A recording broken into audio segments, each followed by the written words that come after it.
Olá, boa noite. Está começando o Consumidor em Pauta, programa de utilidade pública da TVE que vai ao ar diariamente de segunda a sexta-feira, das 6h30 até as 7 da noite. A gente entra no ar logo depois do radar. Tá bem, então? Esse programa é de utilidade pública porque aqui a gente atende questionamentos, perguntas de vocês, esclarece dúvidas de todos os telespectadores a respeito de direito do consumidor, direito do trabalho, direito previdenciário e direito de família. Quem tiver alguma dúvida, alguma pergunta, é só mandar para a gente. Nós temos aí na tela todos os endereços que vocês precisam para mandar perguntas para a gente. Podem mandar através do nosso e-mail, que é consumidorempauta@tve.com.br. Podem mandar também através do nosso WhatsApp, que é 984516352. Podem usar também o nosso telefone, que é o 3230-1530. E, se precisar também, se desejar, pode entrar na nossa página do Facebook, que é a página do Consumidor em Pauta. Então, não tem desculpa, né? Tem um monte de endereços aí para que vocês perguntem para a gente sobre os assuntos do programa. A gente sempre tem alguém aqui que responde as perguntas que os telespectadores mandam. Como, por exemplo, hoje nós vamos tratar de direito do trabalho. E eu tenho o prazer de receber aqui, como recebo todas as terças-feiras, praticamente, o doutor Marcelo Armigliato de Jesus. Muito boa noite, doutor Marcelo, tudo bem? Boa noite, Machado, tudo bem? Boa noite, doutor Fernando. É um prazer enorme estar retornando aqui para esclarecer, né, a nossa seleta audiência. E como tem esclarecimento para dar, né? Que bom. Mais no consultório, lá no seu escritório, né? Tá bom.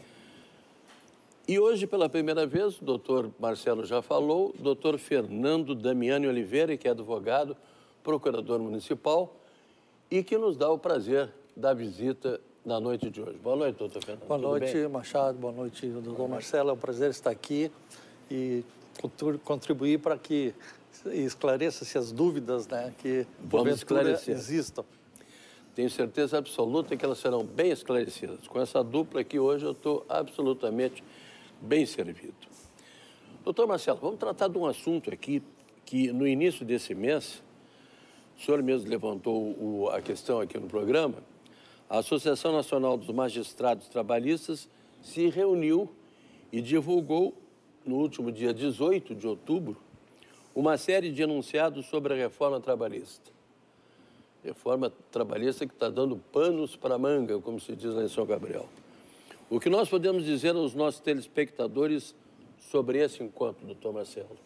Pois é, Machado. De fato, a ANAMATRA, Associação Nacional dos Magistrados Trabalhistas, ela se reuniu aí no dia 8 ao dia 10, fez um encontro para tratar justamente as questões relativas à Lei 13.467, que é a reforma trabalhista. A representatividade desse encontro foi de aproximadamente entre 200 e 300 juízes, mais ou menos. Contou também com a presença do Ministério Público, representantes do Ministério Público do Trabalho. E ao final desse encontro, eles divulgaram aí no dia 18 de outubro enunciados sobre a reforma trabalhista. O que seriam esses enunciados? Seriam uma tendência interpretativa que aqueles juízes, a maioria daqueles juízes que estavam presentes nesse encontro, chegaram a essa conclusão. Então é importante que a gente ressalte que essas conclusões desse encontro, elas se referem não a todos os juízes, não é uma opinião espalhada por todos os cantos do Brasil. É a opinião daqueles que É a opinião daqueles juízes presentes naquele encontro. E eles publicaram 125 enunciados. E o primeiro enunciado, Machado, já é muito claro e trata da incompatibilidade vertical da reforma trabalhista com as convenções da OIT. Nos demais enunciados, olha, praticamente, os demais enunciados praticamente trituram a reforma trabalhista. Tá? Trituram, apontam inconstitucionalidade em diversos pontos da reforma trabalhista. E nós sabemos, Machado, que a reforma trabalhista, sim, ela tem alguns problemas, sim. Ela é confusa em alguns pontos? Sim. Ela é inconstitucional até em alguns outros pontos? Sim. Agora, essa postura me causa um sentimento, um receio, um certo receio. Por quê? Porque isso poderá fazer com que o governo ou até mesmo um partido político tenha legitimidade para ingressar com uma ação que nós chamamos ação direta de constitucionalidade. Não é nem a ação ADI, a ação direta de inconstitucionalidade, é uma ação direta de constitucionalidade, onde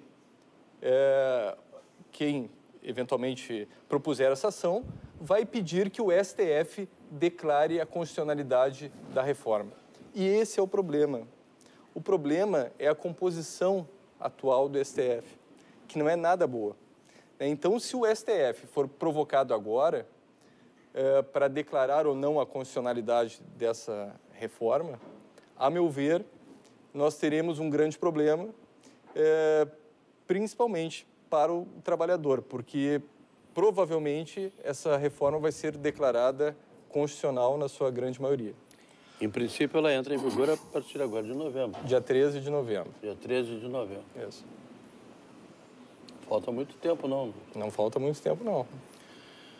Verdade. Doutor Fernando, o senhor tem uma opinião formada a respeito disso, o senhor que é advogado trabalhista, procurador do município, e o senhor teria, assim, como nos dizer, quais as suas impressões que ficaram sobre o encontro que o doutor Marcelo acabou de falar? O doutor Marcelo explanou bem sobre a situação atual que nós estamos vivendo. Entretanto, eu acho que, como todo avanço, toda modificação, ela sempre causa uma preocupação, né? A novidade mete medo e há uma certa dificuldade em aceitação.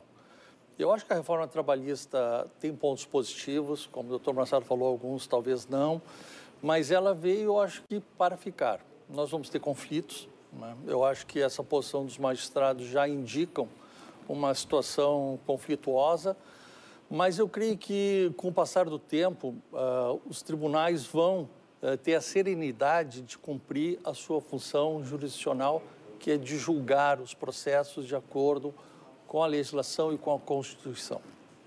E, sendo assim, eu acho que teremos todos a ganhar com esse avanço, porque eu vejo a reforma trabalhista como um avanço, né? Em razão da legislação já ter uma defasagem grande. Desde 1940 e pouco? Eu não ter acompanhado as novas práticas de mercado, de comércio e tudo mais, né? Então, assim, algumas áreas do direito avançavam, criavam mecanismos de defesa e a reforma trabalhista, ou melhor, a legislação trabalhista ficava para trás. Agora, eu acho que nós estamos chegando, mas não vai ser pacífico, vai ter conflitos, o doutor Marcelo falou bem, né? Mas eu acho que nada que assuste, nada que não se supere, né? Tomara, porque o Brasil já tem tantos problemas. A gente diariamente está enfrentando problemas aí. Então vamos esperar que pelo menos na questão trabalhista aí as coisas comecem a se colocar nos trilhos e a gente acabe andando direito. Porque senão nós vamos ter mais um caos. Verdade. Exatamente. Vamos às perguntas de hoje, então. Doutor Marcelo, o João, que mora aqui em Porto Alegre, ele diz o seguinte: trabalhei em uma gráfica que presta serviço a uma agência de propaganda e a minha função era auxiliar operacional. Dirigia por toda a cidade, inclusive no horário da noite. Agora fiquei sabendo que a empresa não tinha permissão para que para que trabalhássemos à noite. Posso entrar com uma ação judicial pedindo desvio de função e pagamento de serviço noturno irregular? João, primeiro é importante que nós façamos uma distinção daquilo que é uma infração administrativa, eventualmente cometida pela empresa, e uma infração contratual, do contrato de trabalho. Tu referes ali que a tua empresa não tinha uma autorização para trabalho noturno. Vamos imaginar que fosse exigível dessa empresa uma autorização para trabalho noturno, como às vezes principalmente nos transportes de cargas perigosas, cargas explosivas, se exige uma autorização especial. Então, vamos imaginar que a tua empresa necessitasse de uma autorização para funcionamento à noite. O fato de ela não ter essa autorização não vai trazer reflexos no teu contrato de trabalho. O que poderia trazer reflexos no teu contrato de trabalho? O adicional noturno, o trabalho em período noturno. Entendemos por período noturno aquele que vai das 22 horas até as 5 horas da manhã. Portanto, se tu comprovares um trabalho noturno durante esse período, tu terás um reflexo no teu contrato de trabalho, que seria justamente o adicional noturno. Em relação ao que tu chamas de desvio de função, que na realidade é um acúmulo de funções, nesse caso, eu penso que tu não vai ter direito a um plus salarial. Eu vou explicar. Nós temos lá na CLT, no parágrafo único do artigo 456, uma disposição que diz: inexistindo uma cláusula em contrário, o trabalhador se obrigará a toda e qualquer atividade compatível com a sua condição pessoal. Eu entendo, a meu juízo, é compatível com a sua condição pessoal, com a condição pessoal de um auxiliar operacional, dirigir um veículo, se deslocar pela cidade com um veículo. Eu entendo que isso é perfeitamente compatível, não fere a compatibilidade. Ou seja, na minha ótica, esse acúmulo de funções, ele não será indenizável, ele não representará nenhum plus salarial ao nosso telespectador João.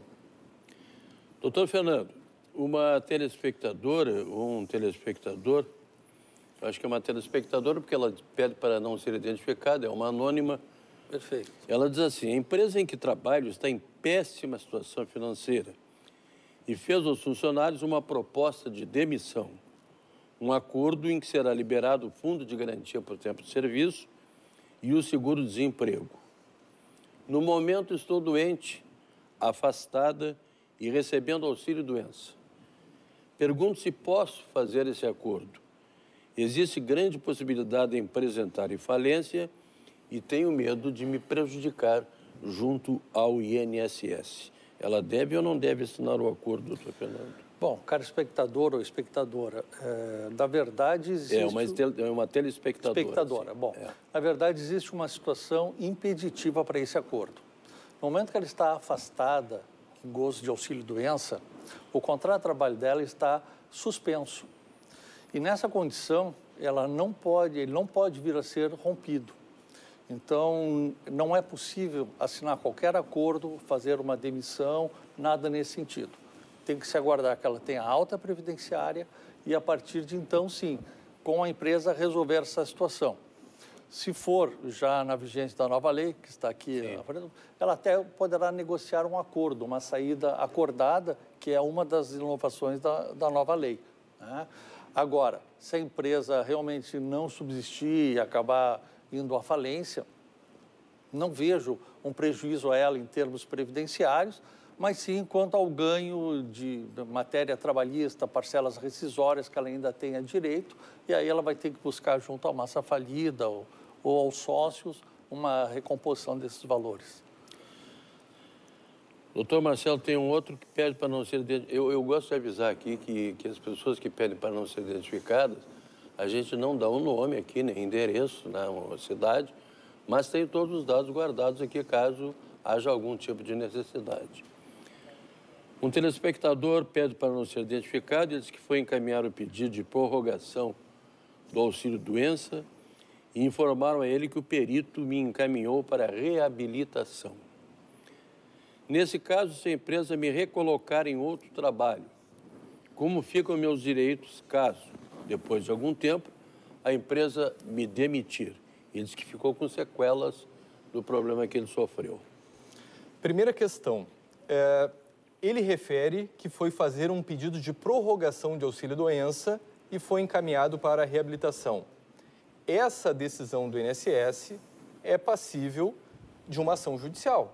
Ele poderá questionar essa decisão do INSS através de uma ação contra o INSS, dizendo o seguinte: olha, eu não me considero ainda capaz de retornar ao trabalho, eu ainda estou incapaz de retornar ao trabalho. Então, essa seria a primeira situação, ele ingressar com uma ação contra o INSS, sustentando a sua incapacidade para o trabalho. Ponto. Vamos admitir que ele permaneça, que seja realmente um caso de reabilitação profissional. Quais seriam os efeitos no contrato de trabalho? Bom, primeiro, já adianto que ele tem direito a uma irredutibilidade salarial, ele não poderia ter prejuízo algum em matéria de salário. A empresa teria que adequá-lo a uma nova função compatível com esse prejuízo que ele teve, esse prejuízo da capacidade laboral que ele teve. E se, ele não nos esclarece na pergunta, se esse acidente foi um acidente de trabalho, ele teria uma garantia de emprego de 12 meses a contar da alta previdenciária por 12 meses, a contar da alta previdenciária 12 meses, período no qual ele não poderia ser despedido, a não ser na hipótese de uma justa causa. Caso não tenha sido um afastamento por acidente em decorrência de trabalho, aí a regra geral é de que não há uma garantia de emprego, mas algumas normas coletivas, Machado, elas indicam para essa possibilidade. Algumas normas coletivas dizem que há uma estabilidade provisória de 1 mês, 2 meses, 3 meses. Então, nós teríamos que saber a que categoria profissional ele pertence para verificar se ele tem ou não uma garantia de emprego. E tem na parte final da pergunta, ele nos refere que ficou com sequelas. Aí eu vou dar uma dica para ele.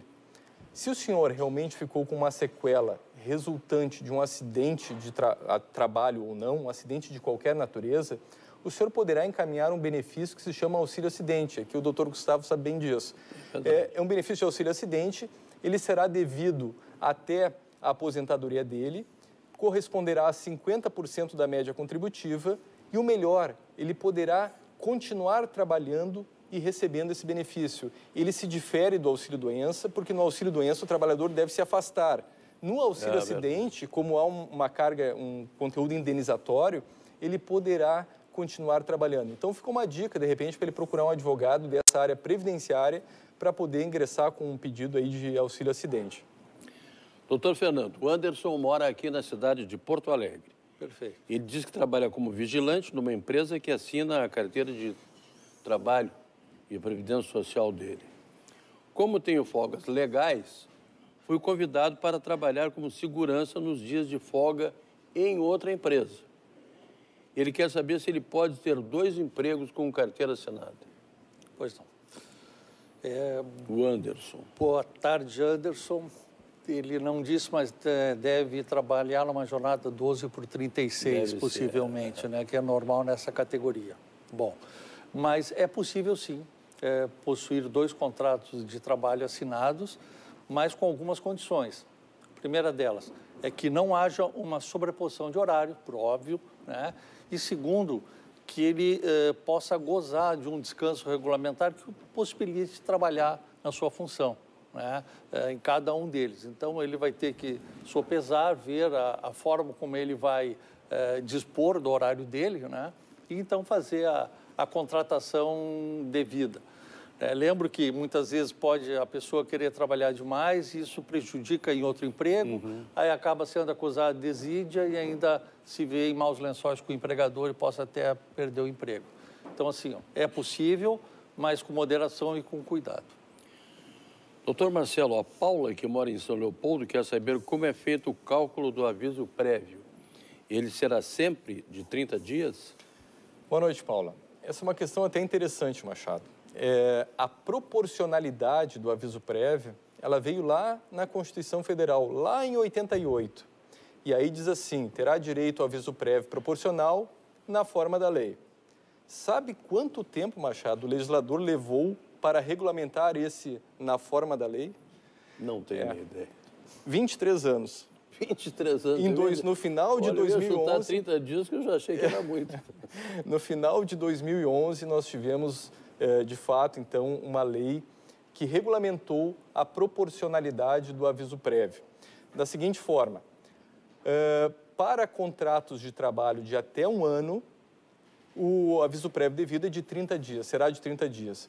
Para contratos de trabalho com mais de 1 ano, nós teremos um acréscimo de 3 dias por ano, limitado a 90 dias. Então, vamos imaginar alguém que esteja trabalhando durante 10 anos numa empresa. Foi despedido. ele terá direito, então, a 60 dias de aviso prévio. Então, essa é a regra da proporcionalidade que veio somente em 2011 para regulamentar a Constituição de 1988. Que barbaridade. Mas, bom, a gente está no Brasil também.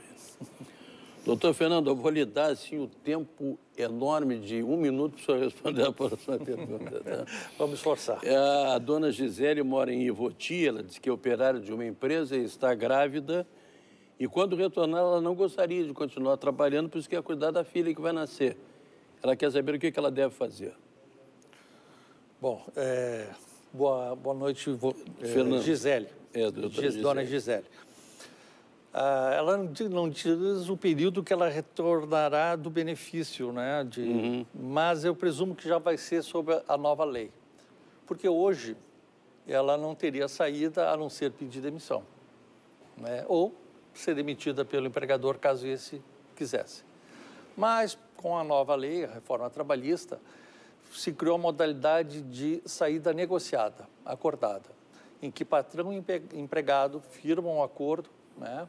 E rompem o contrato com algumas restrições, quais sejam: aviso prévio de 15 dias, não mais de 30, porque é uma saída negociada, movimentação do FGTS em 80%, não mais os 100%, e, em segundo lugar, a multa, em vez de 40%, multa do FGTS em 20%. Então, aqui nós temos um benefício da tão mal falada reforma trabalhista. Criou uma situação que até então não existia, obrigava muitas vezes os empregados a tentar provocar uma demissão e acabavam sendo punidos por justa causa em razão das faltas graves que eles praticavam. Então, assim, eu creio que agora, quando ela retornar do benefício, ela vai estar já sob a égide da nova lei e ela vigorando vai ter essa possibilidade de romper amigavelmente. Doutor Marcelo, não foi tão rápido como o Leandro Damião, mas andou ligeirinho, né? Não teve problema. Não teve verdade. Estamos esforçando aqui, né? Não, brincadeira. Marinheiro de primeira viagem. Doutor Fernando, a gente tenta aqui, no máximo possível, deixar todo mundo bem à vontade, porque o direito é uma coisa um tanto quanto complicada, então a gente tenta fazer com que o programa seja o mais leve possível, para que os telespectadores entendam tudo. Doutor Marcelo, muito obrigado mais uma vez pela sua presença aqui. Volte sempre. Eu que agradeço.